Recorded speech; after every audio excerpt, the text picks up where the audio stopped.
Hey everyone, in this video, I'm going to show you on how you can exactly change your wallet address in the LSSC account. So for that, first of all, you need to open your web browser and in here, search in the search bar, you just need to simply search for lightsha.com.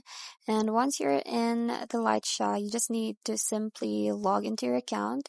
So now once you have successfully logged into your account, you need to tap on the My option at the bottom right hand corner of the screen. Then you need to tap on the recharge option. So once you tap on the recharge option, you will see a bunch of different cryptocurrencies and the networks.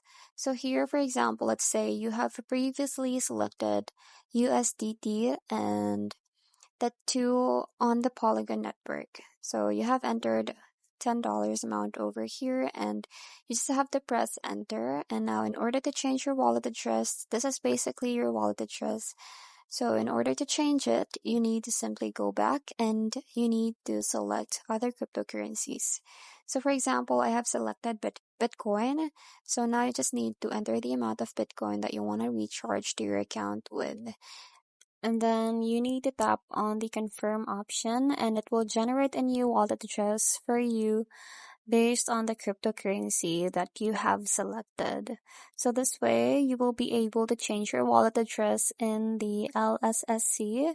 So wallet address is nothing but the deposit address. So that's it. I hope you find this video helpful. Thanks for watching and I'll see you in my next one. Bye.